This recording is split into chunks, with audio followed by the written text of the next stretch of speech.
Well, let me tell you something. It's all subjective. Everybody has their own perspective. People look at the U.S. Open and they're like, granted, the U.S. Open isn't around anymore, so it really has changed. But when it was still in Vail, people would be like, it's not the same. And, in some respects, they're right. But, that's a very narcissistic thing to say, that my experience was a much more heightened emotional experience in my golden age, because ultimately it's an elitist argument to sit there and look at all these trappings when it's what you do while you're strapped in that creates the golden age.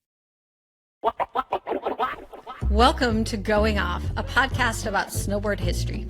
As the early days of snowboard culture slide into the past, we're documenting its oral history. We're tracing back what made it so strange and explosive, why it changed all those lives and still bonds people for life. From the history of snowboard fashion to how halfpipes were born. From the birth of jibbing to movies, music, and magazines. Each episode drops in on something new. I'm one of your hosts, Tricia Burns. And I'm your other host, Jennifer Shurowski. We've traveled the world together for decades, riding and just living the way of life we call snowboarding. And now we're ready to get in the Wayback Machine. I think we're recording now. Let's fucking go off. Oh man, I don't know what's going on.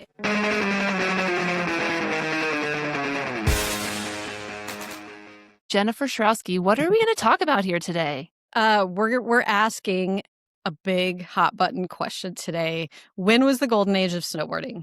And part of that conversation has to be like, what does that even mean? Obviously. Yeah. But as usual, we talked to a bunch of people. Like we looked at the facts. Like this isn't going to be just like an hour of our opinion. Although there will be some, we got some thoughts. There'll be some opinions sprinkled in there. But, to help us like kind of chop our way through this topic, we're going to bring in our guy, Pat Bridges at the end. He's tapping in as our live human expert. Bridges, for those who don't know, he's co-founder, president of Slush Magazine, and was editor-in-chief at Snowboarder Magazine for, I don't know, more than one years. decade. And, he's just like an amazing thinker and writer on all things snowboarding. So we're excited to, kind of hear his perspective at the end. But back to the question at hand, like in speaking of opinions, we get that there's some subjectivity to it. There's as many answers as there are people, basically. I saw Jess Gibson of Robot Food fame. He, was one of the founding filmmakers of Robot Food. I saw him in the kitchen of the office I work at. And I was like, when do you think it was? And he's like, everyone's going to have a different answer. It's going to be different for everyone. He kind of had a theory that like everyone was going to say the generation before them was the golden age. So we're trying to be a bit more objective about it and kind of land on the golden age, capital T, not yours or mine. But I know, but we care. Before we do that, let's actually talk about it. Trish, do you feel like you have a golden age when it comes to snowboarding?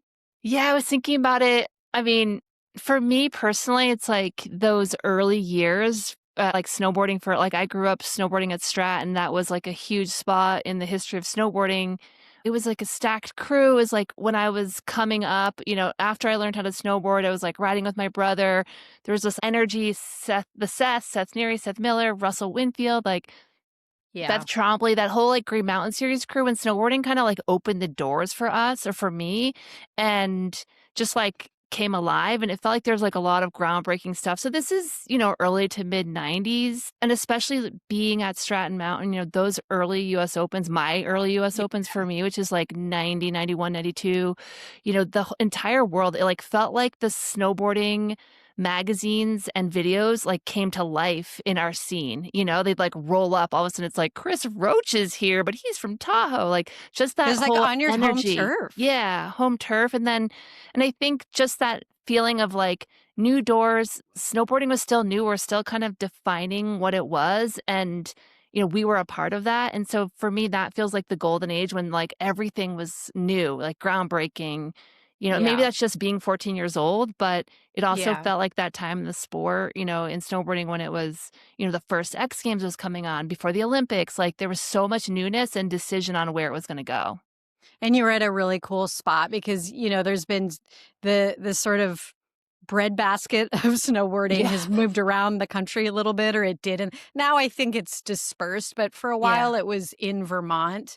And then it moved to where I live, Colorado. I feel like at a certain point, everyone from Vermont moved to Colorado. That's true. And when I think about like what's my golden age when it comes to snowboarding, obviously it's going to be back then as well, because there's something magical about newness. But if I had to put a point on it, I would say it was probably the year I turned 16, which I was trying to think it was heading into the 93-94 season.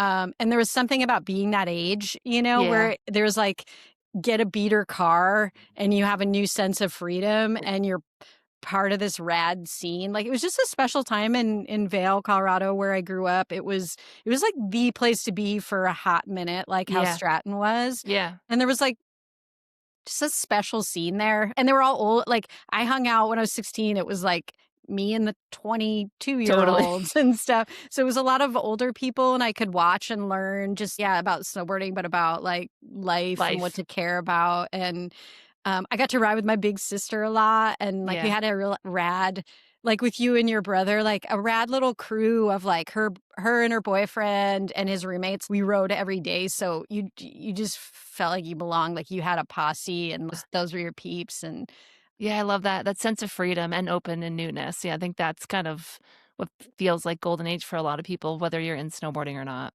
yeah, totally. So before we get too far, like let's go ahead and define what does golden age mean. So we looked it up in the dictionary, nerd alert, and the dictionary defines it as an idyllic, often imaginary pastime of peace, prosperity, and happiness.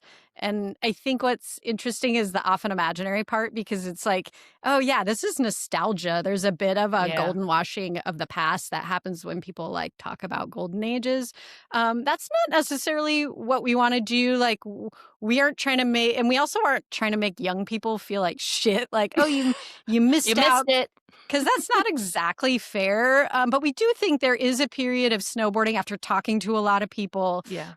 There is a period of snowboarding that really does like check some golden age boxes, if you will. So what are the boxes? Like, how did we evaluate it? We had like 3 factors we were thinking about. So we asked 3 questions. We're like, how exciting is it? So this idea of excitement obviously comes from like kind of pushing the boundaries and newness, sort of what we were talking about in our own like kind of personal golden ages. The second one is like, is it growing? Was there growth? And part of it is financial. Like, is there enough money in the sport for there to be rad companies and people making a living at it? But also like progression, like is the level of riding growing? And then lastly, we asked like, when did it mean something to be a snowboarder? Like Yeah. this idea of like connection and belonging, Belonging. like the golden bond. When did it feel like it like was most kind of ours is a big question that we were asking. Yeah, so let's look at like a high level timeline of snowboarding's like history pretty quickly. We'll kind of fly through this just so we're hitting every era. So, Mhm. in the early days, we'll call this like 1965 to 1980. This is sort of the wild pioneer days. We're having like invention, early adoption, like the real pioneers of the sport. Like in 65, Sherman Poppin invents the snurfer for his daughter Wendy by bolting two skis together, and this toy is basically the birth of modern snowboarding. 1971, East Coast surfer Dmitry Milovich gets a patent for the snowboard design, and he starts selling his idea to ski companies, and goes on to start Winterstick. So it's early 70s, like surfers and skaters are starting to latch onto it and figure it out essentially. By Yeah. 1975, 85, the first commercial board companies, there's a little bit more formation happening, a lot of tech innovation. Late 70s, early 80s brands like Burton, GNU, Barfoot, Sims are all sort of founded in that era. 1980, P-Tex comes on the scene. We're drafting. This is like, what? P-Tex? We've just been using fiberglass and wood. Wood. Yeah, But, totally. we start like drafting off of that ski technology and making something that's more of a snowboard that we can recognize today. Mhm. 1985, the modern binding as we know it is introduced with a high back that folds. So there's a lot of product development and early engineering happening in this early 75 to 85 era. At this time, like snowboarding is basically banned at over 90% of North American ski areas. So That's so snowboarding, wild. I know, it's crazy. It just like was not part of the ski and snowboard or like winter sports culture. It really was a side activity, like just hobby more or less, I guess, but, like, it's basically banned at most resorts, and it's happening, golf courses, back hills, anything kinda with pitch and some snow. People are out there, figuring it out and trying to get the product resort ready, essentially.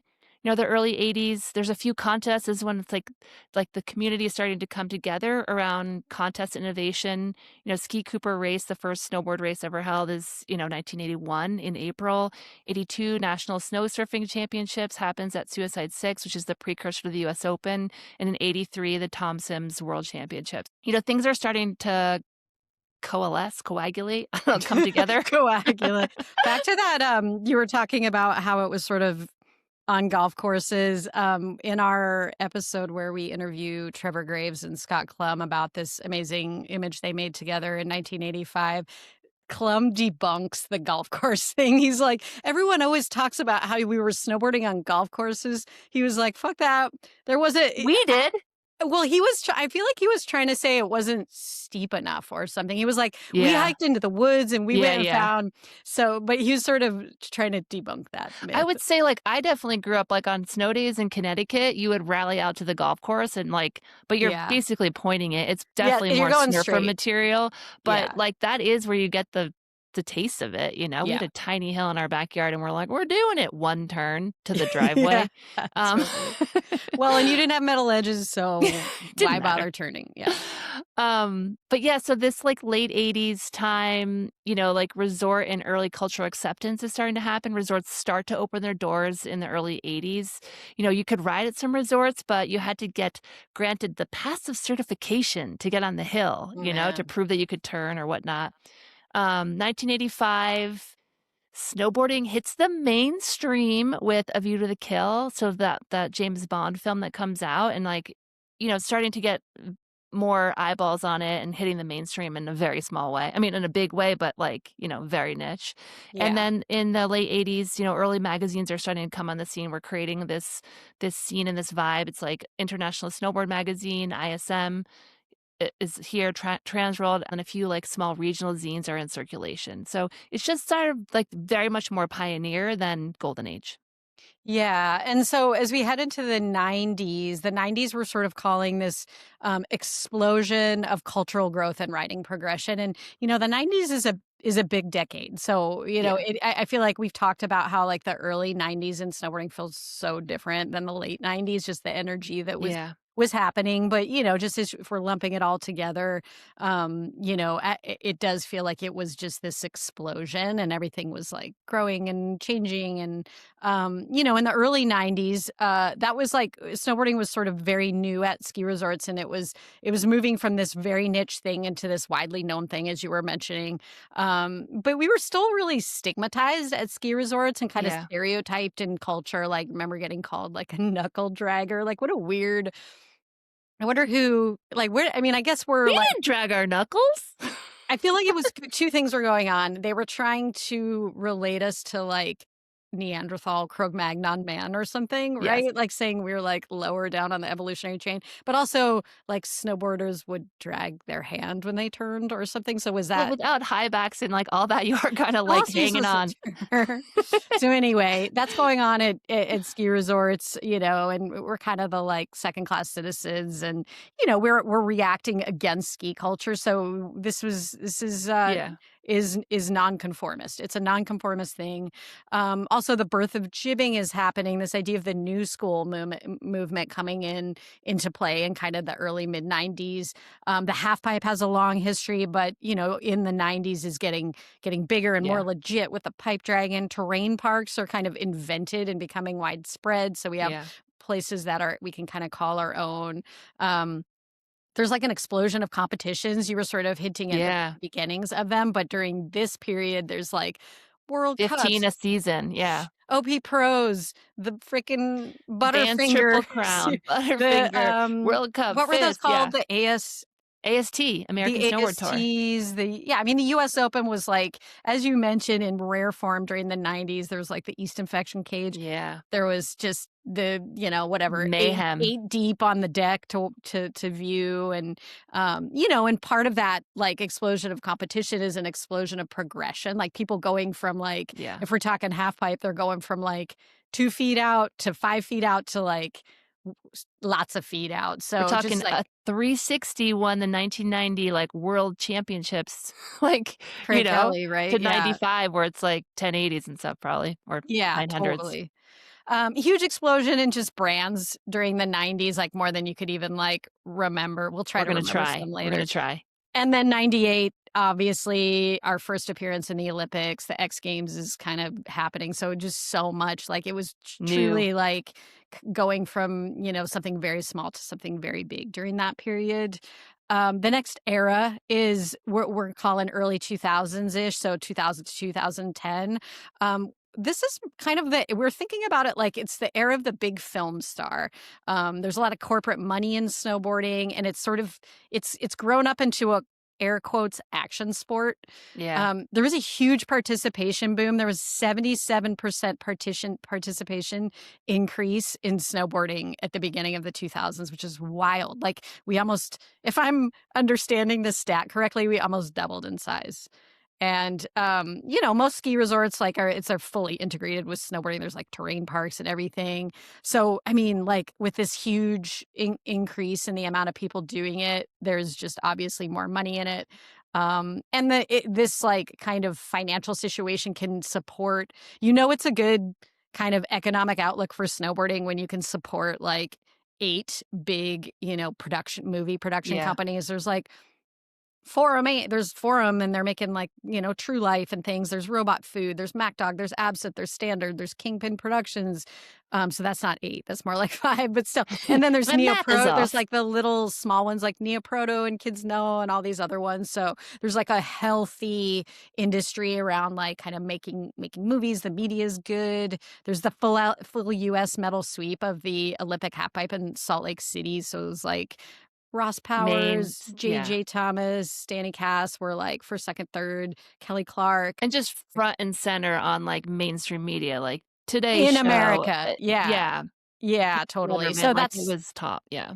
So that was the 2000s. And then, we're calling the last era sort of, which is like 2011 till now, kind of modern era. But basically we're putting it, it's like the advent of Instagram, right? The Instagram started in 2011 and, just changed. I mean, I know that it didn't change everything right away, but it was fairly quick that it changed the way we were thinking about, like, it started to erode like what the snowboard movie industry had built up in the previous few decades. So kind of fuels this new guard of like influencers and people who understand content creation and are kind of making content of themselves. And the way you want to like the way you expect to consume content, you're consuming so much in just little bits. Like you're not sitting down to look at a magazine or watch a whole 30 whole minutes of a snowboard movie. Like a year later, it's like we need it now, We're slaves to the algorithm and the box of sadness. But, sustainability becomes a pretty big story during this time. Our world is burning. Let's make our equipment more environmentally friendly. There's obviously brands that have been talking about it for longer than that. Interestingly, side note, I watched Riders on the Storm again recently. Oh, sweet. 92, and they're talking about global warming. Like they start the movie out going like, oh, it was such a shitty winter because of global warming and the hole in the ozone layer. And so they go to Chile or something. They're trying to find snow. But I was like, oh, wild. Like 35 years ago or whenever that was, they're like talking about global warming. It's like, oh, just wait, boys. Splitboarding gains traction. Jeremy Jones kind of did so much to, I don't know, bring this into the, all of our kind of understanding with his movies deeper, further, stronger. What was I feel like there's 3 of them. I can't remember the third one. And then there's the kind of niche handcrafted board movement of like Gentum stick in Japan and like powder jet in Vermont. So that's sort of what we're calling modern day.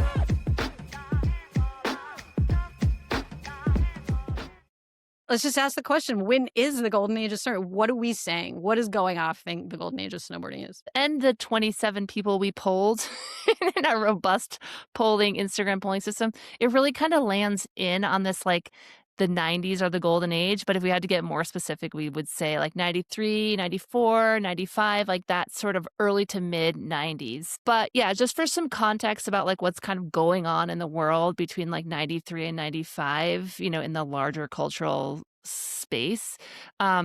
This is Bill Clinton is his first term as a president. He drops in January of 93. The Waco siege is happening. We're in the midst of this like O.J. Simpson murder trial, the white Ford Bronco. Ford Yep. Bronco. Friends debuts on NBC. This is the era with the rise of grunge and Seattle sound, like Nirvana. Here's some like music drop. Here's some music knowledge. We've got Nirvana's Nevermind is released in fall of 92. It's a rise of alternative cultures with like hip hop, industrial Britpop. The Beastie Boys, Check Your Head was released in 92. It's really interesting when you get all of these Yeah. together. You're like, whoa. Liz Phair's Exile in Guyville is 93. Wu-Tang's first album, Enter the Wu-Tang, is also 93. This like all this music that I feel like defines, you can just hear it right now, the soundtrack to the golden age. But Yeah. the movie Kids was released in 95, which featured, Chloe Sevigny and skateboarder Harold Hunter and like taking that urban street culture and making it a main movie, basically, or underground movie. Yeah. In snowboarding, Roadkill was released in 93 and Welcome's the Garden in 94. Yeah, and a lot of other snowboard movies around that time. Obviously, we just brought that in to be like, oh yeah, that's the energy of kind of this era. Yeah, you feel it? I feel it. I do. Check your head, dog. I know, man. Well, we got to say honorable mentions. Again, we talked to a ton of people, and like interestingly, a lot of people said the same thing, which made us curious and made us want to lean in and kind of look at the facts and understand why. But there is an honorable mention or runner up in the early 2000s. Like a fair amount of people, I would say a minority though. They called out the early 2000s and the robot food era, which I think is such a testament to what Jess Gibson and Pierre Wickberg and Bobby Meeks and Travis Parker, like what they did was so impactful that so many people think of it as the robot food era. But people called out like, oh, the forum scene, the scene going on in Utah, like during that time period there's so much energy. Yeah. There's tons of money in the sport. So that was kind of a second favorite, but by and far, almost everyone was like, duh, this is the period, right? Why was that? Our hypothesis is like, what's in the Petri dish? Like, we just thought it was a really beautiful combination of a few things. Like, one of them is this idea of newness and excitement, tons of creativity. We're doing things for the first time. There's money in the sport, but it's still really DIY, and it has this like it's ours quality that's really sweet. Yeah. It's like the right size, I would say. And there's crazy growth, but at the same time, it felt very intimate, which kind of what I was just saying. It was the right size. So that's how we're thinking about it. Yeah, and legendary snowboard photographer Trevor Graves, who's a friend of the show, he was like, it's 93 for sure because snowboard culture found its voice. Magazines were fat, innovation was going off, and we basically agree with him. Yeah. So let's get back in that time machine and go to the early 90s.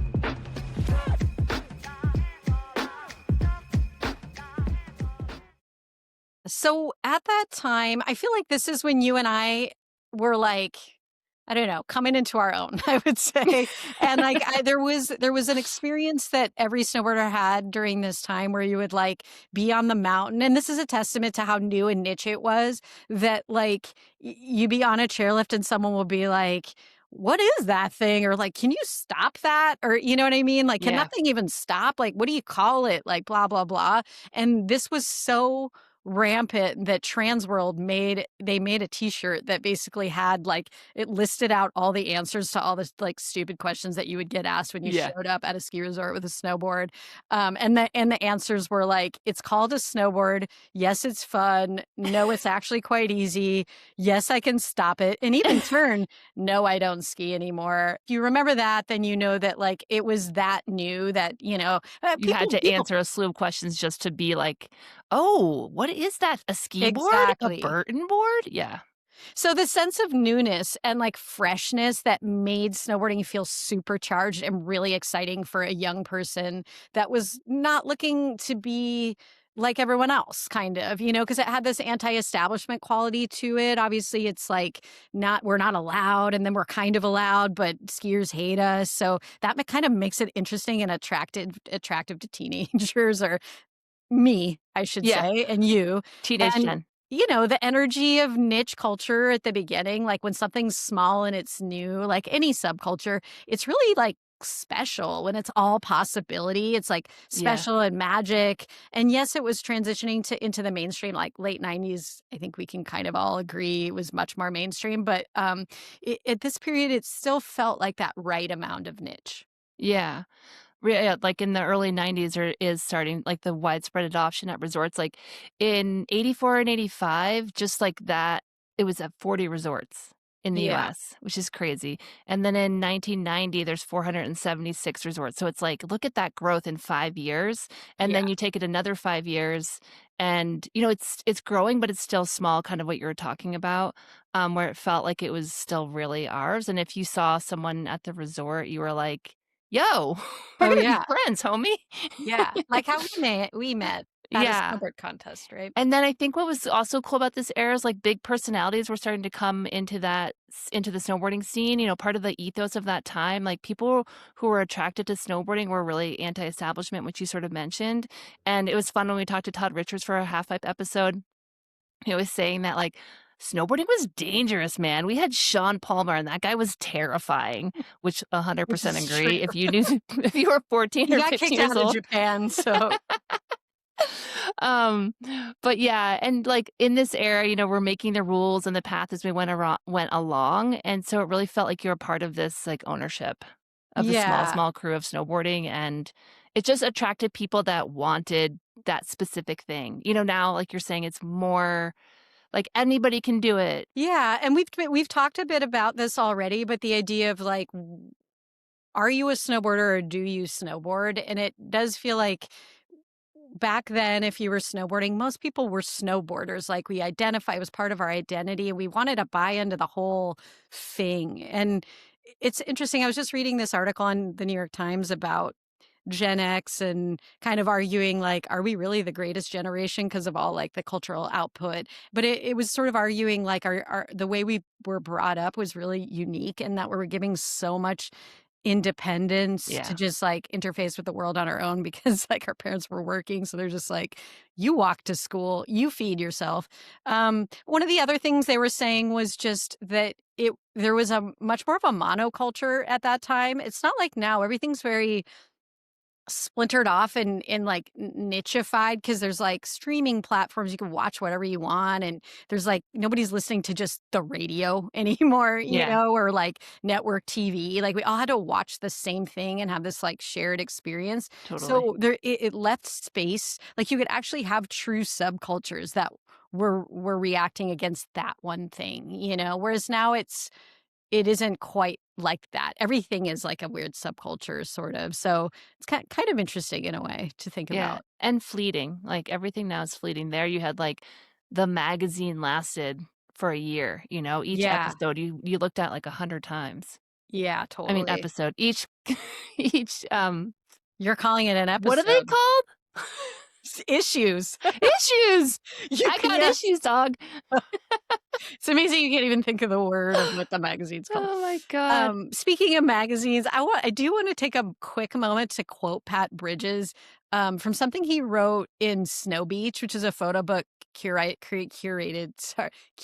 by Alex Diamond that looks at snowboarding during the 90s through the lens of like of style. Yeah. So Bridges wrote the foreword, and I wanted to like read a little excerpt because I think it really hits. So he says, "We were second-class citizens. They didn't want us, but they wanted our money, and that gave us power. If the 80s were about breaking down the walls, the 90s were about breaking the rules. We jibbed their fences, smoked cigs on their lifts." This is Bridges talking. He was definitely smoking. and drank 40s in their parking lots. We skated the curbs at 7-Eleven till we got kicked out. Then we rolled blunts, played Sega, and tagged our top sheets. It was DIY meets FSU. If you had a crew, then you had a brand and eventually a beanie with an embroidered patch to prove it. Yeah, Truth. beautiful. I just think, I love it kind of just encapsulates this idea of like it was always best when we were hated, of Yeah. being like nonconformist, reacting against something like brings you Yeah. together as a community. And there's like a purity and beauty to like the decisions you make because of that. And yeah, I just think, like when you think about alternative culture back then, there was probably only like a couple other alternative kids like in that neighborhood I grew up in Yeah. at all, and you would identify each other. You knew, and it was sort of Now, like, like everyone's grandmother has purple hair, but then you're like, "Ooh, that kid is, like, a little different." I And know now you're like, "Grandma." it's different if you don't have any tattoos. It's like what? That's so risky. But we were reacting as snowboarders to skiing. Like, yes, that's obvious. That's like the most immediate mainstream thing that you're like, I'm not gonna be that on the mountain. But it was also sort of it was all like tied together with music and all the other stuff going on where it was like, I don't want to be about any of that stuff, like preppy prep culture and like the jocks. Like I was terrible at team sports. So it was like I was always like just wanted to go find something I could do on my own that was more independent Yeah. and individualist. So it was about reacting against skiing, but also just like monoculture or mainstream as a, as like a whole thing. Yeah, and that's, like, goes along with teenage angst of that era Yeah. too. Like, teenagers were definitely in a subcategory. Their parents weren't making play dates for them and, like, "Let's all hang out as a family." They're like, "Okay, go. See you at 5." I think it's interesting to even like when you like dip into some of the movies at the time, they're all about how the parents are all such kooks and they're like really antagonistic and don't understand their kids at all. Yeah. Like look at like The Breakfast Club and Yeah. like all those movies are about like the parents just are so out of touch and like kind of dickheads in a way. So it just says something about like what it was like. We were like, yeah, we wanted not that my parents were, but just the energy at the time was like, let's rebel, We're on our own team, yeah. Yes, that's a great way to put it. So we're kind of like dancing around this idea, but this idea of like belonging and community and connectedness and like we're misfits finding other misfits. I want to read another magazine and read from another magazine guy here, Stan Levier. So he's now the editor of Slush, so he works with Bridges. And he wrote a story a while back. It was about the Uninvited, which is Jess Kimura's women's event. And he said, there's this dusty myth that floats around snowboarding like a moth-eaten contest bib, that back in the day you'd show up to the hill and if someone else snowboarded, that was it. You were friends. Like snowboarding was this sacred bond. That kind of camaraderie feels pretty rare these days. So Yeah. I read that and I was like, oh, wow. Like Stan's probably, I'm guessing mid-30s. And so he wasn't necessarily like around for this era that we're talking about. Yeah. But I honed in on that idea of dusty myth because like it's kind of hinting back to like nostalgia and kind of the dictionary definition of gold age that it's like often imaginary. But I Yeah. don't know, this idea of the golden bond, I think it was true.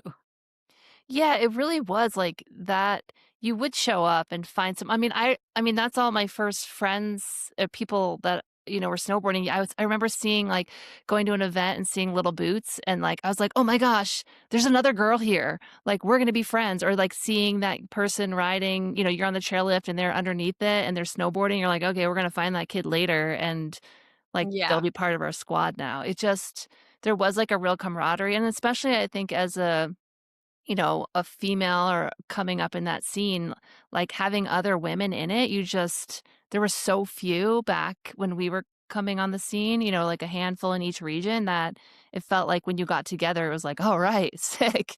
Like, how are you Yeah. doing it? Yeah, totally. And like the way you could identify people just by what they were wearing. Yeah. Like I've told this story before, but just how I first met Cole Taylor, who's like went on to work at Tech 9 and hang with all those guys and is a filmer and like film for Finger on the Trigger Productions. He like moved to my town to Vail and he got a job at City Market, the local grocery store, and me and my sister would go in there, and we were like, "Oh, that guy's a snowboarder," because he's probably wearing like giant pants, and he had these like really like close cut, Chain wallet. bleach blonde hair, chain wallet for sure, and I think he might have had like some sort of chain choker. I'm sorry if this is revisionist history, but it's the way I'm remembering it.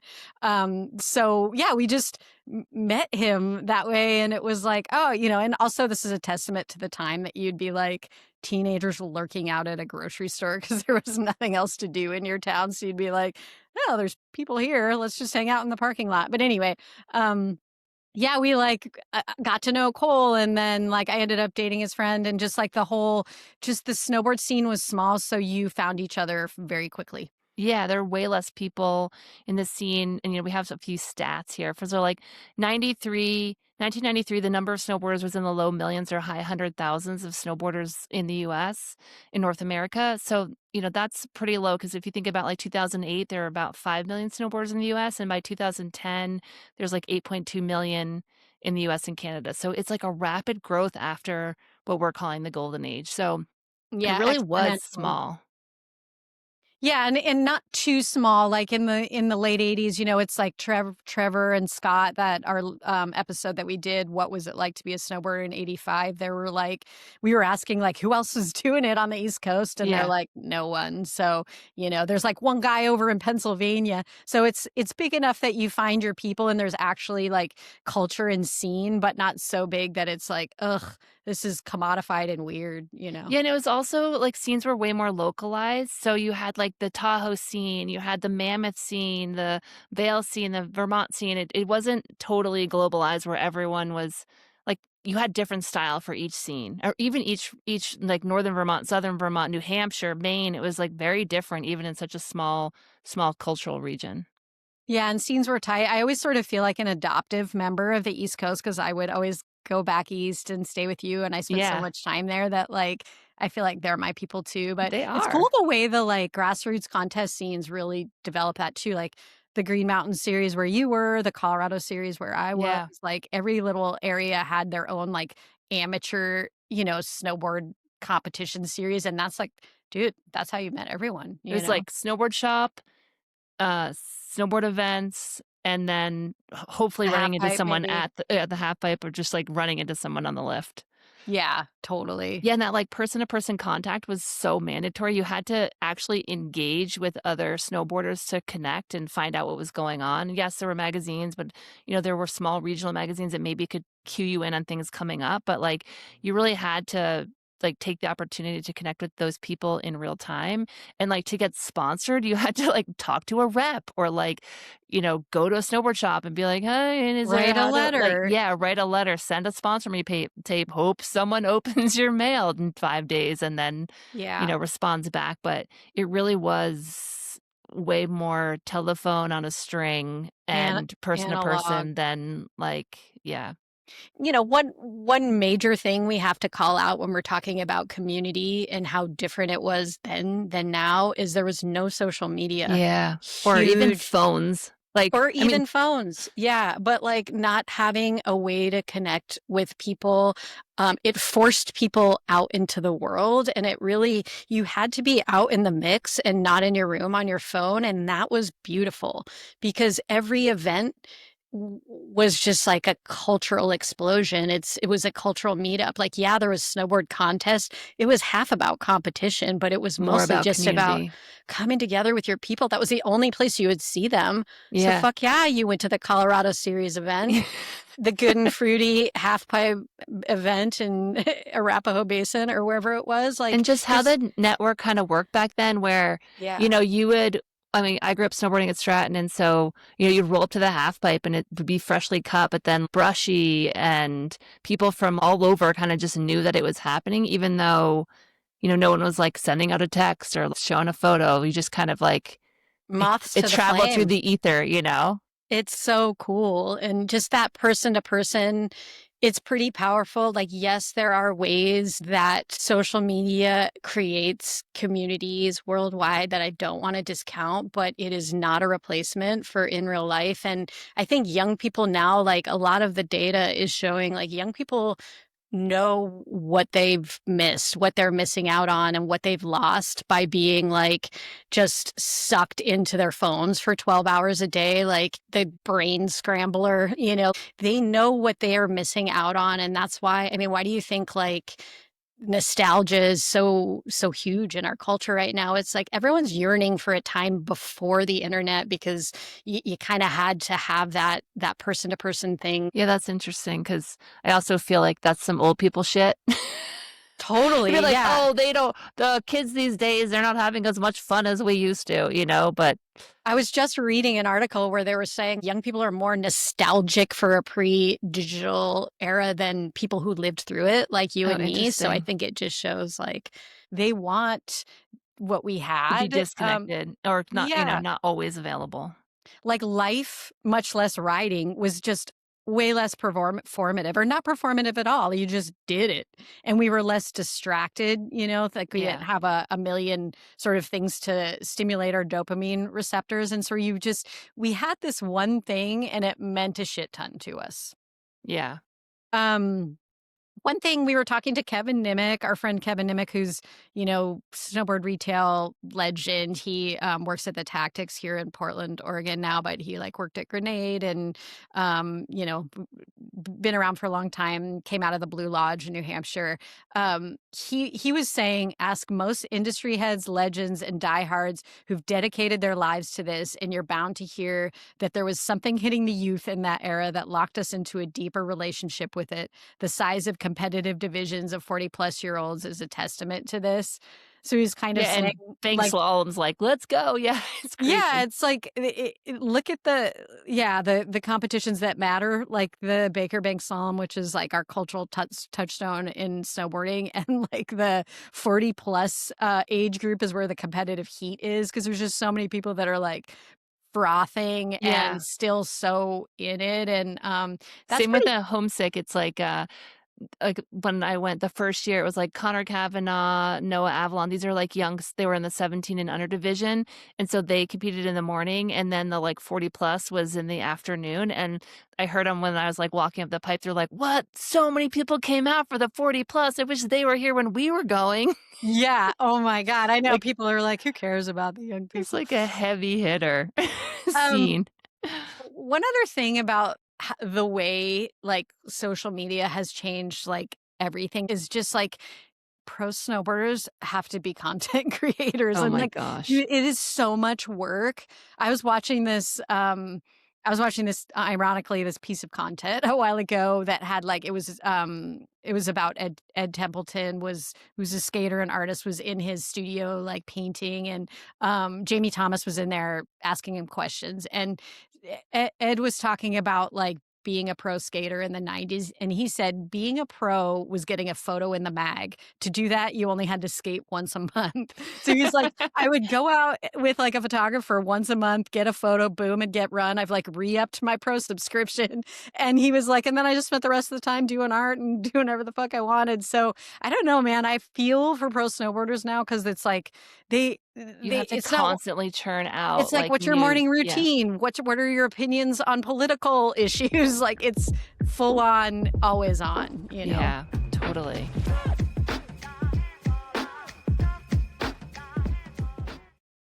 One of the other things we were thinking about as we analyzed, like, all right, early mid '90s, golden age of snowboarding. Why?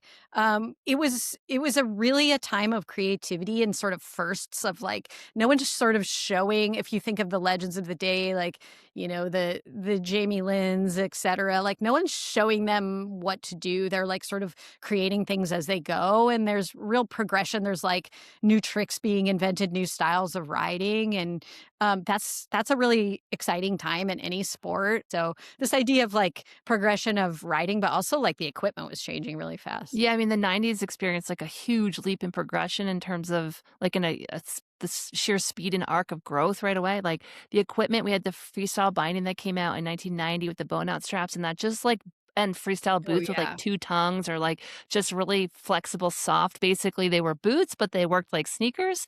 And so you could like tweak and push the sport, and stances went from like, 18 inches or like smaller to like 22 and bigger, and Yeah. like airs were going from like head high, like this high, like 2 feet to, Ingemar Backman's like famous backside air from the quarter pipe in Sweden and Rick Skranson in 1996. So this like just all this progression in technology with the boots, the Yeah. boards, the bindings, everyone cutting everything down and kind of coming up with like small boards, big boards, like this birth of jibbing, half pipes were like, going from like super ditches to the pipe dragon.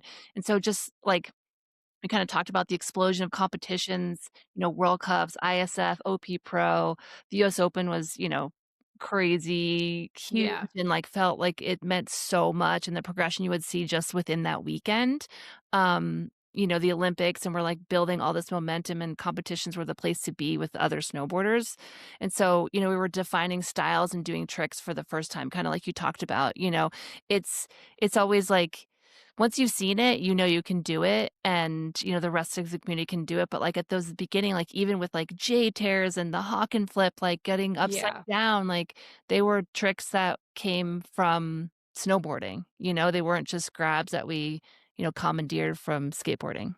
Yeah, totally. Yeah, I mean, one of the things, we talked to Dave Cioni, who did, directed Roadkill, which is a very beloved movie that came out during this time, and he was saying about all the writing in that movie, he's like, "No, it was unscripted, like, no one was showing them the way," and you may watch it now as, a modern day snowboarder and go like, "Psh, I could do that," but at the same time, like, no one had done it yet. So Yeah. it's like you said, things are easy once you know you can do them, but When some I of was that watching stuff that, I is like I new. think I told you that, but I'm like, "Whoa, they're doing 360s? That's not Terrier or, like, 180 butters." I'm like, Breckenridge?" And it was like Yeah, you're like, revisionist history. I'm like, "Uh" "These guys aren't that good."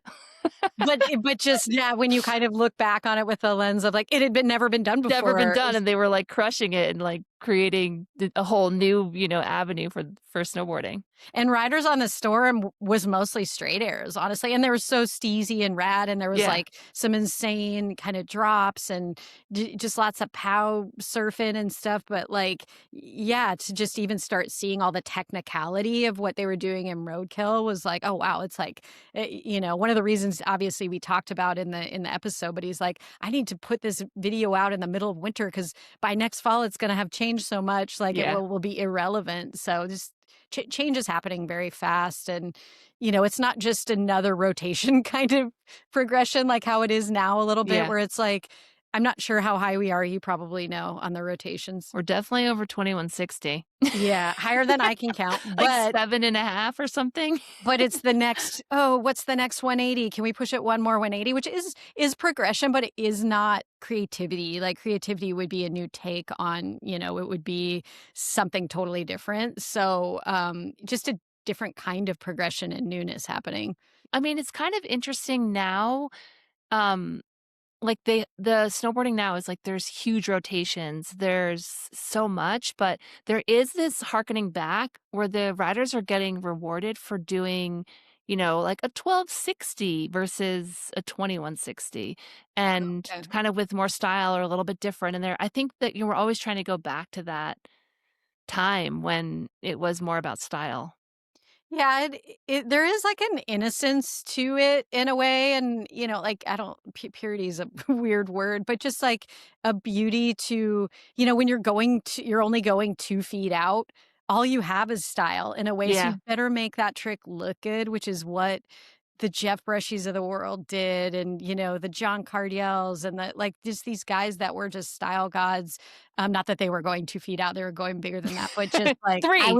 I was going 2 feet out, if that. And the other thing that was changing in terms of style was like aesthetics, like the codes of what we were wearing. Like we kind of have talked about this, but just the going from this like neon surf style meets skiing to a place that is more influenced by what was going on in Skateboarding. skateboarding, and like also probably like Right, grunge yeah, music flannels, yeah. and things like that, which sure is the energy of the 90s, but also felt like it was a way of making it our own versus before it was we were borrowing from it was like ski still because like if you remember like there wasn't snowboard gear for a while. I mean, Yeah. Burton was making some apparel, but it was not like you could go in a ski shop and be like, go to like it is now where there's all these like snowboard brands and buy gear made Yeah. for snowboarders. It was sort of like, I guess I'm wearing the ski shit. You're either wearing like Burton or maybe a Sims something or other, but yeah, the variety was not there in terms of and it just felt like people wanted to wear like street clothes, like jeans and flannels, Yeah. and like they didn't it's more about fashion and less about that your bottom of your jeans are covered in like a foot of snow and ice caked around your We boots. were talking with Todd about, I was like, remember the snow burrito? The like On your hoodie on the cylinder of back. snow and ice on the bottom of your hoodie because it was like sticking out below your jacket, just and it was cotton. It wasn't like fancy gorpcore wasn't around yet. Totally. Um I do want to like side tangent. That's what led to the YPP, the Yellow Pants Posse that I keep talking about because we talked to Frank Wells for our History of Halfpipe episode, and I was remembering my strongest memories of Frank are like that he was a member of the Yellow Pants Posse because there was that year It's where all the Burton Flow riders like all got yellow pants because there was only yellow it, pants and purple pants. it was like everyone. We did that like tweak post on Instagram and it was like Brushy, Ford, like every single person in there had yellow pants. JJ Collier had yellow Oh yeah. pants, Frank Oh yeah. Wells, like Michelle Taggart. It Yeah. knew no bounds. Like Yeah. and also I felt like those pants, maybe they had like extra tweakability. Yeah, they were kind of I remember, well, maybe it depends on how you wore them there, but a little bit high waters, but also like Kobe, what's oh, Mike that's Jacoby, yellow pants. I'm just thinking yellow pants right painful. now. Greg Um, Kelly, yeah.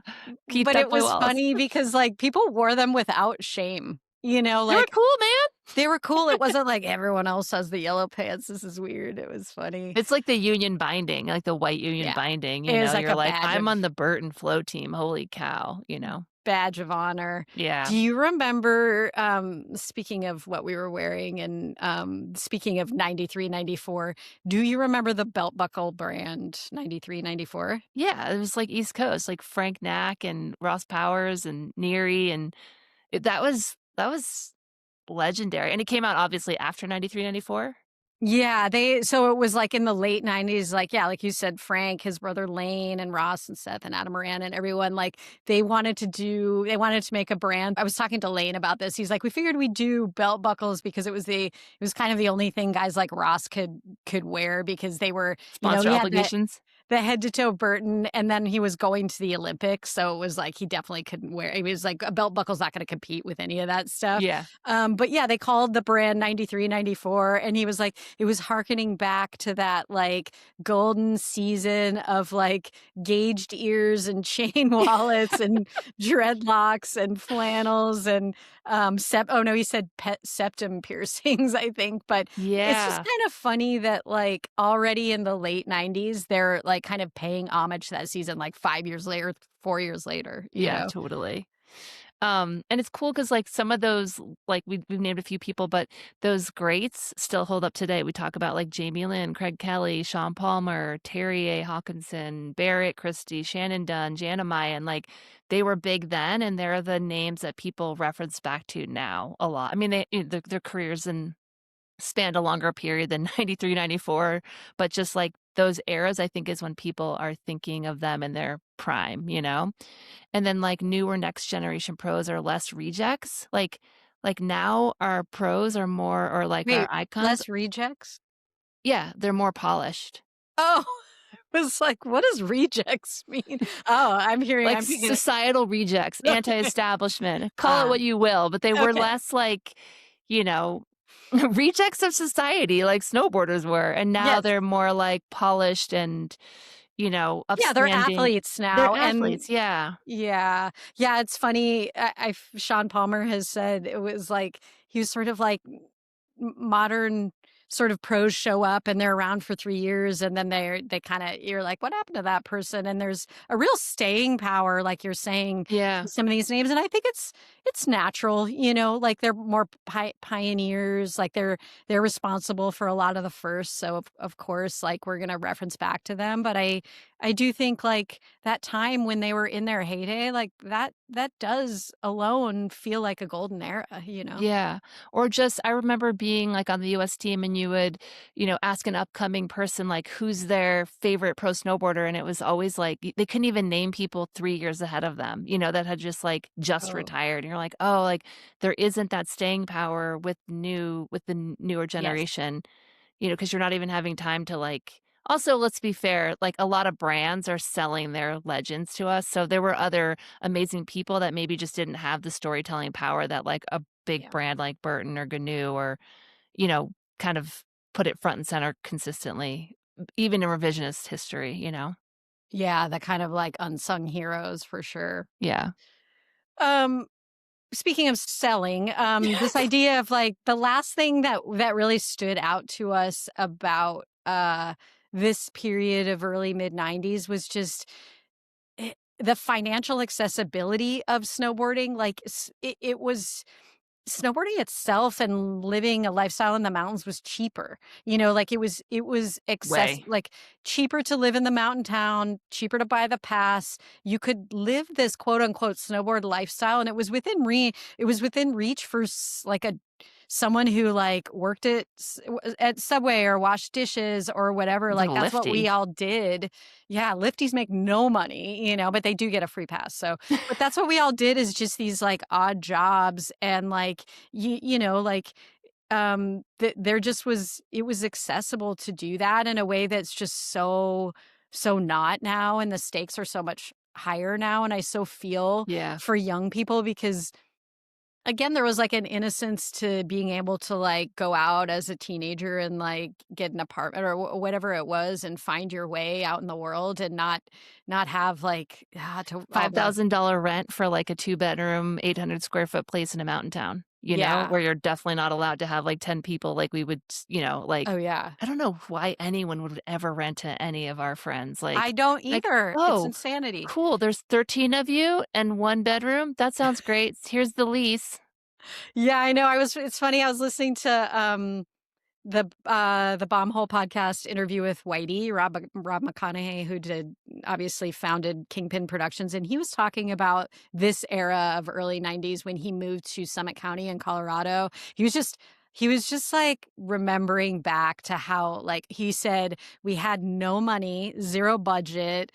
He was talking about meeting all these guys like, J1, J2, Cody Dresser, all these guys. He was like, nobody was sponsored, so no one had money coming in, but everyone was ripping. And he was like, Colorado was so cheap. We lived on the floor, 3 people in our bedroom, sleeping on egg crate foam, $100 each a month to live in Silverthorne. Everyone's just like scraping by, and that's okay. It's like Yeah. snowboarding was just new, and there wasn't like this sense of like we're gonna make it big time. It was like, no, we're here to like snowboard to go up today, not like what am Yeah. I gonna become. And he said it was beautiful. You just wanted to snowboard and do fun stuff. Like that was the modus operandi. Yeah, the economic outlook in the US in the '90s was very positive, strong growth, there was low unemployment, low inflation, and rising productivity, especially in the last half of that decade. And after a brief recession in the early '90s, the economy rebounded to this period of sustained expansion. And in snowboarding, okay, what does that really look like? Like we had early non-endemic brands that were supporting snowboarding. We had like Swatch, Paul Mitchell, which is actually, to be fair, has been in the game for a long time from then until basically now. Yeah. Butterfinger, Ocean Pacific, but brands that weren't snowboard brands that came in and supported this like up and coming, new adventure. Um, Yeah, dude, Butterfinger was I bankrolling know. snowboarding for a while there. You and I were talking about like who were the people on the marketing team at these brands that like at a shampoo company that were like, we got to drop a bunch of dough on to like, on this snowboard series or whatever it was. Like, who was the person getting this across the line? Like, I wonder if they I had, got some intel on that actually oh, for were there Swatch. snowboarders on their team or Yeah, were they so more like, we need to target youth culture? no, I think it was like Swatch is a Swiss watch company, and they wanted something that was positive and nature focused and kind of, I wish I didn't write it Oh, down, wild. but something that felt like it was positive and rebellious. And so like snowboarding, like they got involved earlier than the 90s, but they stayed Oh, in yeah. through the 90s. But that's when it was like fluorescent colors and bright and in the mountains. And so they had someone there, I can't remember his name, but anyway, I talked to Donald Nader and he was just talking about how they were really committed to the kind of what snowboarding represented to their Huh. brand. Wow. So it wasn't about like, I'm a snowboarder, let's hook them up. It was I like, think they this were is a snowboarders, thing. but it was kind of like I mean, you had to be a snowboarder to even know about it, Yeah, it you does know? seem like it. Um, remember in the 80s when people would wear like 8 Swatch watches? Yes, What and they was were, that like, about? huge. Yeah, I think I had 1. I never had 8. I had one. Yeah. We were we were reasonable with They our were Swatch cool. consumption. And also in that mid-90s, like, Shannon Dunn talks about, like, unlimited expense budgets. You know, she shared that little piece of intel with us when we were asking what the golden age was for everyone. And, you know, in the 90s, there was money in the sport. Money. There's so much money. Even, like, us, you know, like, I remember going to Vegas and be like, helicopter rides to dinner, you know, at SIA or, like, "Oh, we're Yeah. gonna do a roundtable in San Francisco," with us being, like, limoed around, like, just, like, wasting money on frivolous things, like, not helicopter rides in the mountains. I mean, that too, but, you know, like, Yeah, and just like I just remember like flash. trade show environments where there's like, all the brands coming together and all the snowboarders. You would go out with people you knew that were like friends at brands that weren't even like your sponsor. And you'd show up and it'd be this like 25-person dinner and like the company card would get thrown down. It'd be like $10,000. Like no one cared that you weren't, Yeah, it was just an opulent time, sort of. yeah, and it was interesting, I was talking to Frank Wells, and he was talking about getting paid.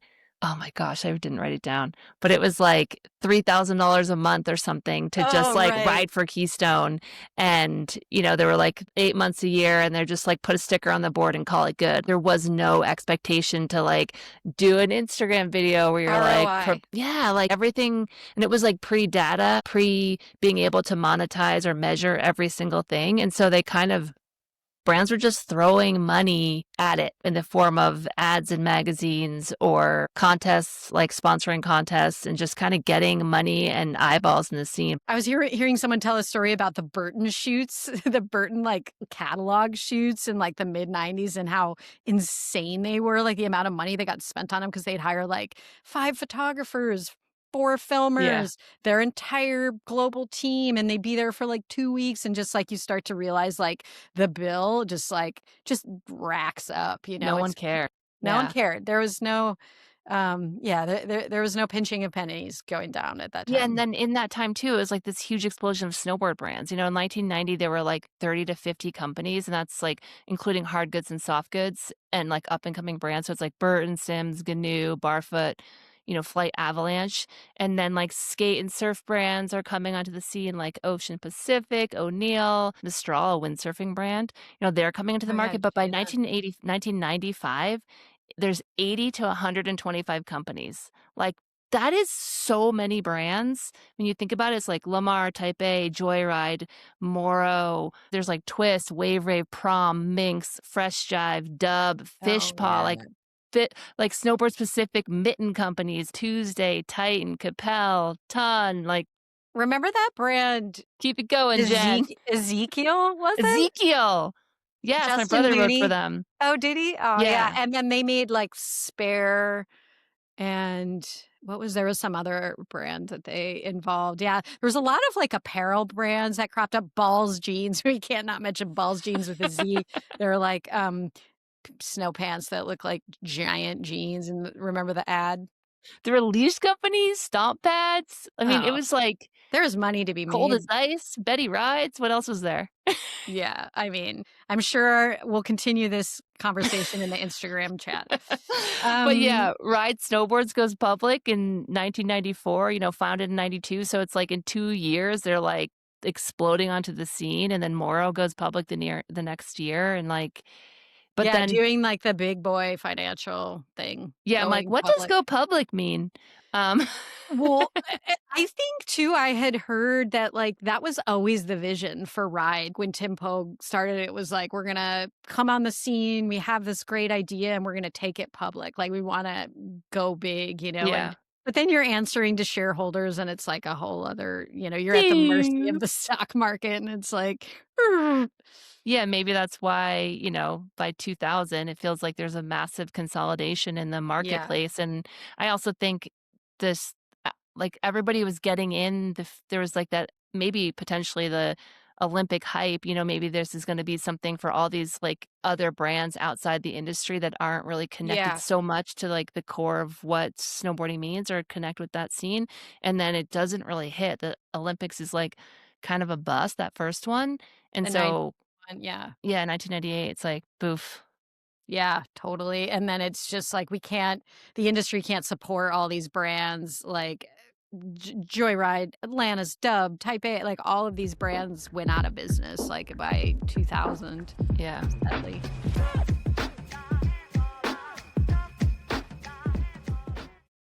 Um, Tricia, ages are defined by when they end. So when do you think it ended? For me, I know it's still in the 90s, but like after the Olympics, it just shifted everything. And I feel like the golden age, kind of after that 98 Olympics coming into the 2000s, things started to kind of dip. Like you said, there's too many of you.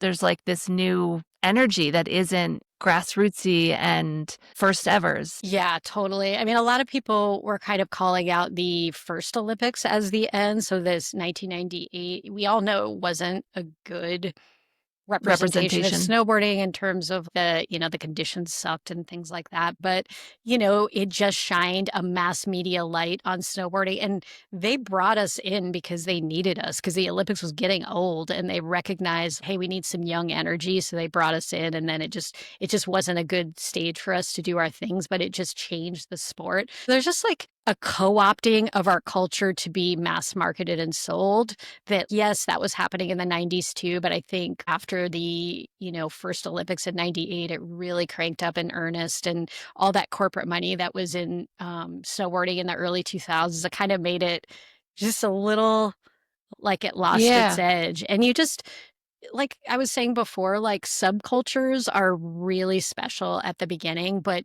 by nature of growing and an audience becoming wider, they have to change because there's more eyeballs on it. Something that's really a niche point of view. It's not meant for a lot of people. Yeah. And then it has a lot of eyes on it. And so it naturally has to evolve and it loses something because of that wider audience coming in. So I think like to ask the question like, all right, so the mid 90s are the golden age of snowboarding, like who cares? That big kind of larger question. And I think it matters because of those core values that were developed in the 90s of like do it yourself and this is a golden bond and let's keep things creative and we'll find a way no matter what and that's beautiful and like let's keep that going. We built something, I think, and by we, I mean the royal we built something strong and like we're carrying it on into the future. And or I don't want to like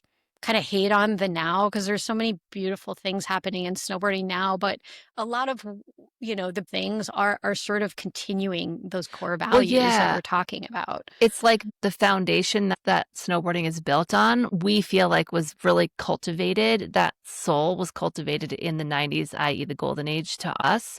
And yes, like there's things that have been added to the scene and to snowboarding, and it's like ebbed and flowed. But I think like at the core of it, everyone feels like they're that scrappy sort of like, I don't want to say misfit, but just someone who's not on the straight and narrow or they're a little bit off the beaten path. And that's like what resonates with people starting out and like the fun of it and just the difference of it. But once the 2000s sort of hit, a new explosion came in of like finances, more eyeballs, TV, more media, and that sort of like shifted it. And as you get farther away from the 90s, you know, how long does that spirit last? Yeah, I mean, I think there's a lot of like beautiful little subcultures within snowboarding now, but snowboarding itself will never be new again.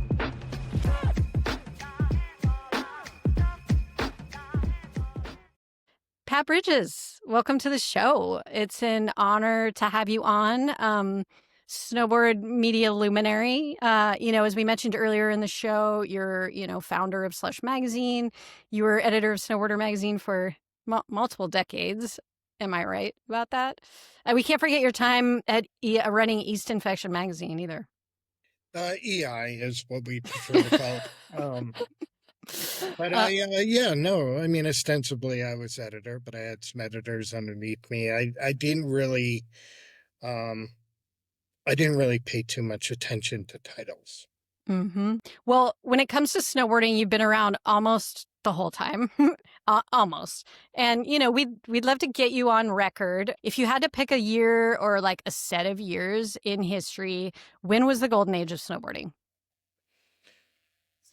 I think a lot of every era, good and bad. And I'd like to look at the capsules of time in eras in snowboarding. I'd like to break them up, not go off of the calendar decades, but like I'd say 95 to 2004. I think I would say that was probably the golden era of snowboarding. I love that you're leaving out 93, 94, which is just funny because I feel like there's that whole iconic movement for 93, 94. But yes, please elaborate on 95 to 2004. Well, to backtrack a little bit, the reason why I split the decades is because snowboarding didn't really hit scale and really gain inertia until I'd say around 1985. And here, as we do this, it's 2025, so it puts a nice bow on everything. I mean, you could make an argument for any decade, but I would say 1995 to 2004 because largely, let's talk product, the product had matured. And when I say matured, it's like it worked. A simple ask that it Well, works. It yeah, had but it worked on a edges, couple P-tex. levels. It wasn't until around 1995 that we even had two standardized hole patterns, largely. True. I mean, before that, it was the B5 pattern or a lot of proprietary hole patterns. Some brands, I mean, even up until like Morrow, it looks like they had a 4-hole pattern, but it was their own 4-hole pattern. And of course, Burton had the 3 holes. So, but products didn't blow up. I mean, I remember when I started snowboarding, and you guys started right around the same time, I assume. It was a good run if your straps didn't break. Yeah. Yeah, It for was a sure. good, I mean, I remember I did an article about a guy who wanted releasable bindings. And frankly, I was like, a big turning point in the history of snowboarding Was was when not. your bindings didn't come off your board. That was a good run, Like you and said, that a was a simple roll of the ask. dice. Yeah. And it, even up until, people celebrate the right horseshoe binding, but that binding, I called it the horseshoe binding because you were lucky if it stayed on your board. And it was, like stuff just boards fell apart, boots, I mean, we weren't even that far away from, ski boot bladders and Sorels at Yeah. that point. But by 95, all the skiers allowed snowboarding, all the gear, anybody could go out and strap into a Burton snowboard with Burton bindings and Burton boots from 1995. And it's not going to be that different of an experience than with the setup that you're riding currently.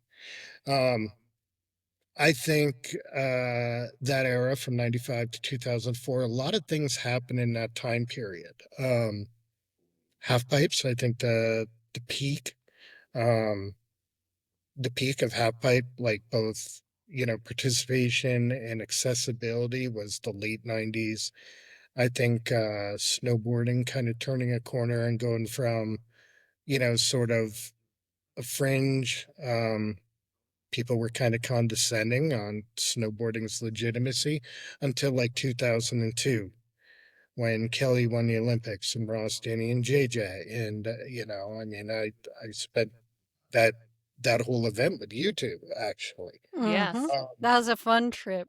I think the X Games coming in and being a mainstream spectacle that we could call our own was an important time. And then there was, um, as far as snowboarding media, it was kind of when snowboarding media kind of matured, and it was the last gasp of snowboarding media not being, people paying for it.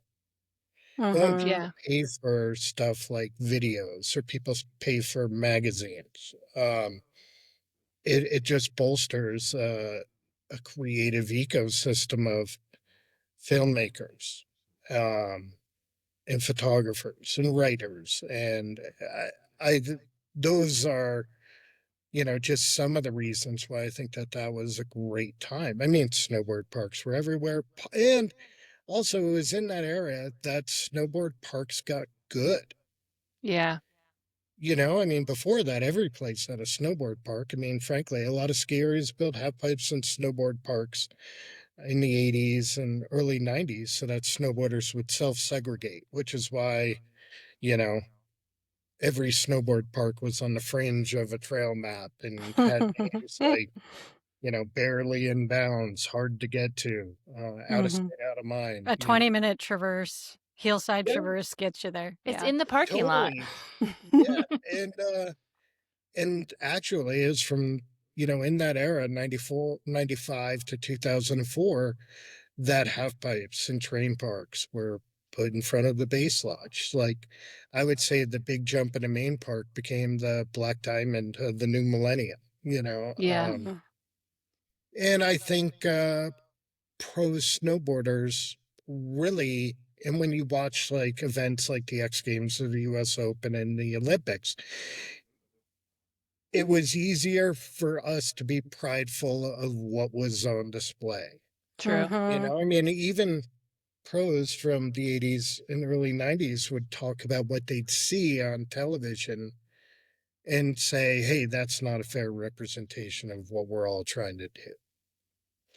And then on the flip side of what would happen after that era, um, I think largely we became, a lot of bells and whistles, and snowboarding media and snowboard contests became a bit inaccessible. Like you look at snowboard movies. Wait, Snowboard movies. 2005 or 2004 or like after the Well, year? 2004. Yeah. After 2004, you started seeing stuff like an arms race and snowboard videos. So they started to become a lot less relatable. Yeah. And simply, once we got beyond the double cork era, which we largely entered that right around 2004, 2005 with JP Walker and those guys, and Benedict. And then even, halfpipe, what Mike Michaelchuk was doing and Kim Christensen, the Viking flip and stuff like that. Um, we started to see doubles, which are impressive. But at the same time, there's a big difference between a double chuck and And doing the first one. Well, doing the first one, yeah, but I mean, also there was showmanship, but it wasn't so much showmanship that it was unrelatable Yeah. because it wasn't like Michael Chuck was doing the double chuck on every hit, you know. And at the same time, it wasn't until after that era that the 22-foot half pipe became a thing. I know? love that you're using okay. Tricia's calling in from the World Cup of Poker in Las Vegas, so I'll use Which a poker hasn't analogy. really evolved in decades. I'll use a poker analogy, and we'll tip our cards because you're saying 95 to 2004. When we were identifying as the golden age of snowboarding was kind of early mid 90s. So like we were kind of identifying 93, 94 as the season. It was for a lot of the reasons that. So you're saying we were gaining mainstream acceptance, and that was a good thing, and we were kind of looking at it through the lens more of how exciting is it I guess, exciting to be a part of, is how we were thinking a little Well, bit and to of see it. it also, like, as like a Yeah. bystander, like, "Whoa, this is new and exciting." Yeah, and then how is it growing? Is there growth in the sport? And then the last one was like, does being a snowboarder mean something? And so I think the way you're analyzing it is it does still work for when we're talking about the late 90s and early 2000s, which actually when we did a poll of a lot of people we know, there was honorable mention in that era of like the early 2000s. But we were looking at it and thinking like it was already getting kind of corporate. By the year 2000, like, do you not think it was getting a bit corpo money coming in, less R's, kind of tokenized by the mainstream, or do you have beef with that? Yeah, and, like, X Games coming in, like, there was a lot of, like people were excited, like, I think we're looking back with, like, rosy lenses, but at the time, it felt like, what is ESPN Stick and Ball coming in doing to our thing?" I don't know, do you remember that kind of vibe? Well, totally. And I can only look at it through my own lens. Yeah. And part of that lens is to look at, like, you know, peel back the layers of what is superficial of that era and actually look at what was the long tail of it. I mean, there were 500 snowboard companies. Yeah, that created a lot of awesomeness. I mean, the fact that there were like 40 magazines in 1995 in America, that means that there's a lot of money coming into the space. But Yeah. in hindsight, I don't romanticize that because it's hard to romanticize the bubble. Yeah. That's good. That's And now it's interesting. fully a bubble, and that we are still paying the effects and sort of the ripple of that. We are still paying it today because there was a bunch of people coming in on spec, a lot of outsiders, a lot of people who weren't regular or goofy behind the scenes. Yeah. Eat a soy sauce with them three or whoever. Yeah. It was like a gold rush for good and bad, and it's easier to know who those players are in an era with ubiquitous media like, digital and social and all this stuff. But back then, you had no idea who was behind all these fly by night garage brands and stuff. And largely, it was people trying to come in and capitalize on the sport. And the authentic players in the space got muscled out. Yeah. Uh, Hmm. but I mean, as far as corporate interests, snowboarding hasn't been an island since 1985. I mean, Mhm. if you look at the landscape in 1985 of the brands that were, in it, I mean, Thompson sold Division. That's not, Brad Dorfman wasn't a snowboarder, and then you look at Yeah. K2 and Rosignol coming in. Or, you look at this great photo, Trish, you were probably there, Russell Winfield doing a stalefish in the Stratton half pipe Yeah, for on Trevor. Mistral. Yeah, Mistral. it's a big windsurfer logo in the middle of his base. How is that any Get It's the different? sail out. adjacent, bro, it's adjacent. Well, yeah, that it's adjacent. That's how you sleep at night when you're trying to make money off of a space you aren't authentic to. Totally. Yeah. Yeah, And that's so, I mean, but you're right. I mean, it was fun. It was us against them and 93, 94, 94, 95. I mean, these are awesome years. Great things are happening and stuff. But also, I think knowing how the game works, it's very transparent how everything was happening. I mean, bear in mind, Jen, you were one of the first pure snowboarders to work at Transworld. Damn. is And that is that Whoa. true? I don't know if you that's might true. know that, but look at snowboarding media. People say this, that, and the other thing about snowboarding media and the current state of it, and they can gripe about it and all this stuff, but it's about them and their relationship. It's not necessarily about the institutions, but snowboarding and Transworld were started in Southern California in boardrooms. Right. Yeah. It was a bunch of people walking into a room going, hey, should we make a snowboarding magazine? Raise your hand. A bunch of people raised their hands. And this is the same at Transworld and Snowboarder. And then it was like, how many people in this room have actually tried snowboarding? No hands go up. And then it Mhm. was like, who wants to learn and run a magazine? That's crazy. That's not genuine. That's not authentic to the space. And then as far as snowboarding magazines selling out, what Tom Shea did with ISM is incredible. Yeah. But the magazine was called Absolutely Radical, and he changed the name of the magazine because he thought he could make it bigger and be a better business by changing the name to ISN. Mm-hmm. So it's Just like like, how yeast infection now goes by EI. Ooh, yeah, shots, it shots fired. describes how infectious snowboarding was on the East Coast. So you're talking a lot about authenticity. Do you feel like there were core values that were really honed in the 90s, in the mid 90s, when we were thinking of snowboarding in the 90s almost as like it's a teenager kind of. It's kind of growing up and it's going through its like kind of attitude phase. Were there core values that were honed in the 90s that we still tap into today when we think of what being a snowboarder is? Or is being a snowboarder today about something different? Well, as an activity that draws from a lot of other activities, some people arrive at, like I did. I arrived at snowboarding because I didn't like skiing and I couldn't skateboard on a dirt road in the middle of the winter. Um, People arrive at it from a bunch of different avenues. So it's hard to sit there and say that um, there is one archetype. Certainly now there are no. And I actually think that is largely what distinguishes snowboarding from its other sports like surfing and skateboarding. I mean, surfing and skateboarding kind of only have like 2, 3 lanes each, whereas snowboarding has tons of, Mm-hmm. choose your own adventures. You want to do pipe, you want to do park, you Right. want to ride the streets, you want to free ride, you want to border cross, you want to race, Um, it's not as much of a uniform. It's not as much of a um, herd mentality as these other sports.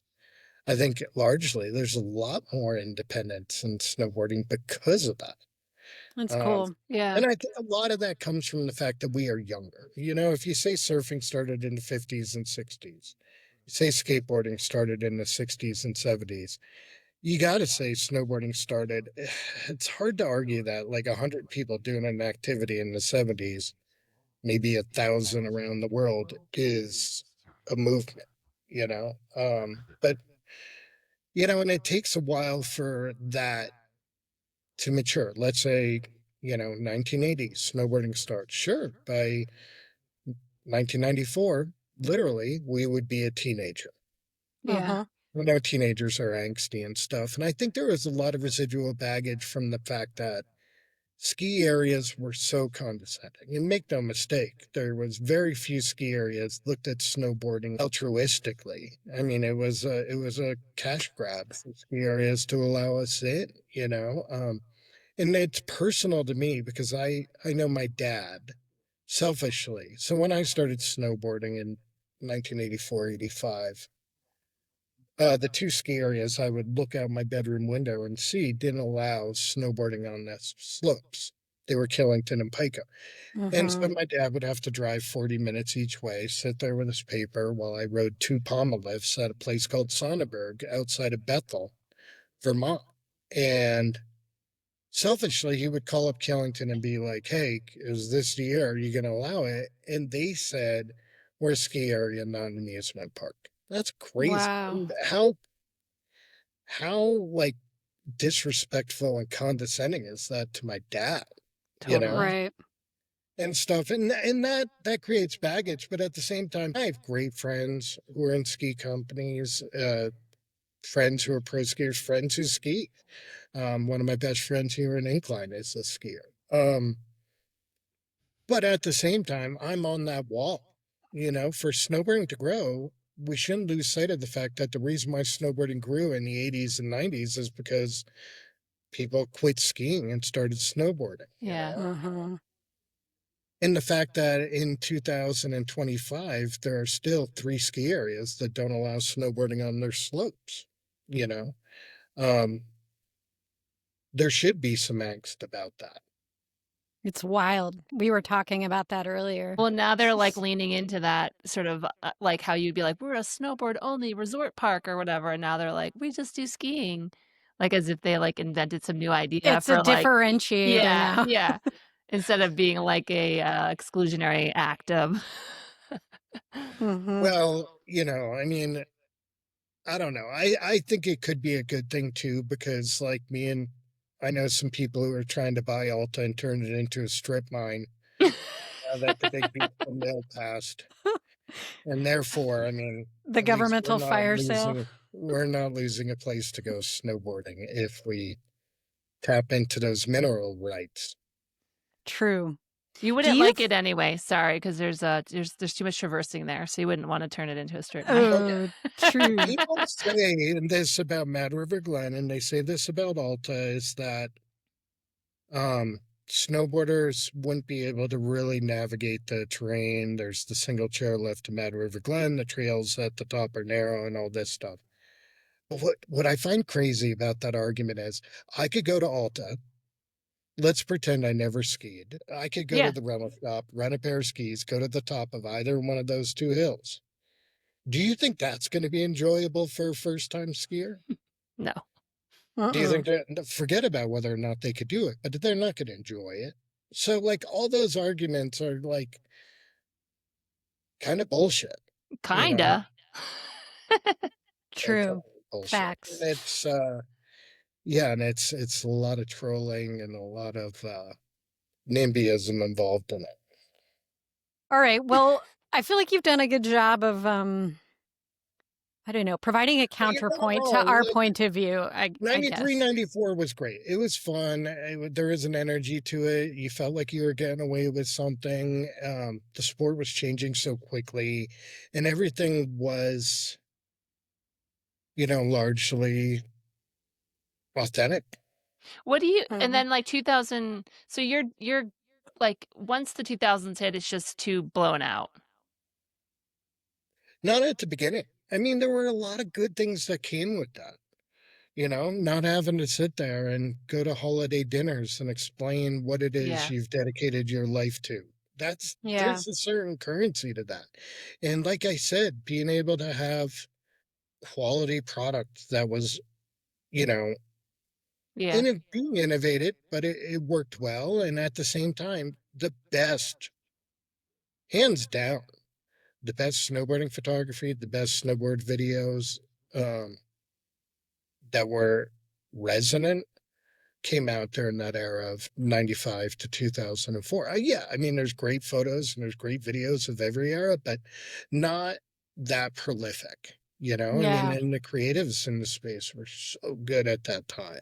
And it was, we were just mature enough to grow and get things done, but we, outside interests hadn't co-opted the whole thing yet. What would it take looking forward to have another golden age, do you think? Or do you think there can only be one?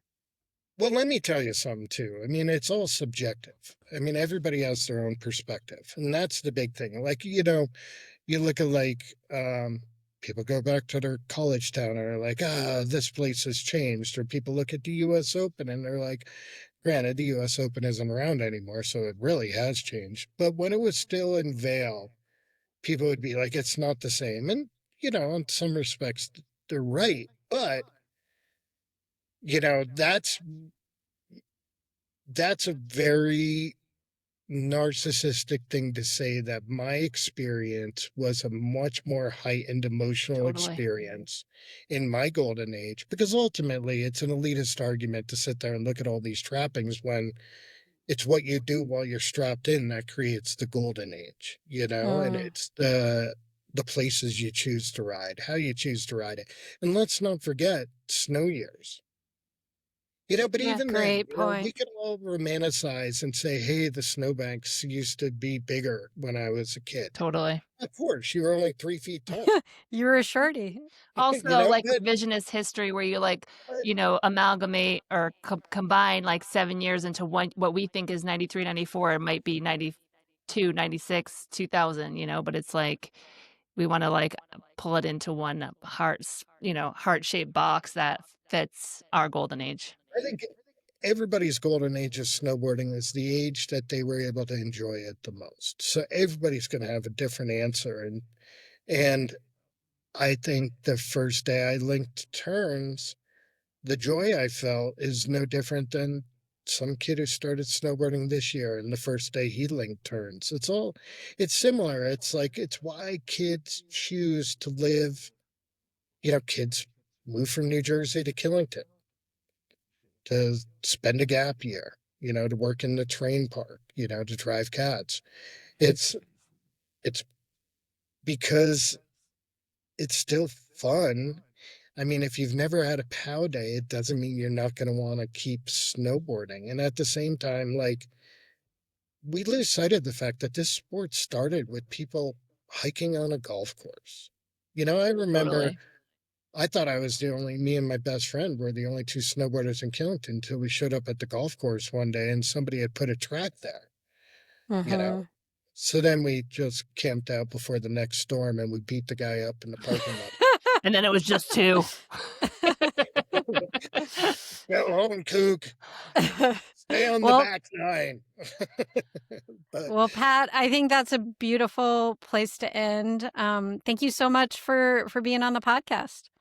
well, thank you guys. I think it's great, and I'm really eager to hear where this story goes and how people dispel my yarn.